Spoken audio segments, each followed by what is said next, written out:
ലീനയുടെ ചോദ്യത്തിനു മുമ്പിൽ വിറച്ച് റീത്ത. കൂട്ടുകാരെ, അങ്ങനെ റീത്ത എന്നൊരു ക്യാരക്ടർ നമ്മുടെ മഴതോരും മുമ്പേൽ സ്റ്റാലിൻ്റെ കൊട്ടാരത്തിൽ എത്തിയിരിക്കുകയാണല്ലോ.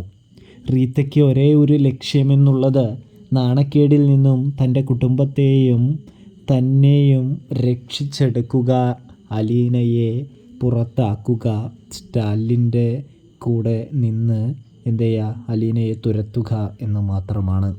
പക്ഷേ സ്റ്റാലിൻ അവർ വിചാരിക്കുന്നത് പോലെയല്ല എന്ന് പിന്നീടാണ് മനസ്സിലാകുന്നത്. അത് ഇന്നത്തെ എപ്പിസോഡിൽ റീത്ത വന്ന് സ്റ്റാലിനോട് കാര്യങ്ങളൊക്കെ സംസാരിക്കുമ്പോൾ സ്റ്റാലിൻ അലീനയുടെ പക്ഷത്താണെന്ന് റീത്തയ്ക്ക് 100% ബോധ്യമാവുന്നത് കൊണ്ടും തൻ്റെ മകളെ താൻ ഒരിക്കലും ഒഴിവാക്കില്ല എന്നും സ്റ്റാലിൻ റീത്തയോട് പറയുന്നുണ്ട്.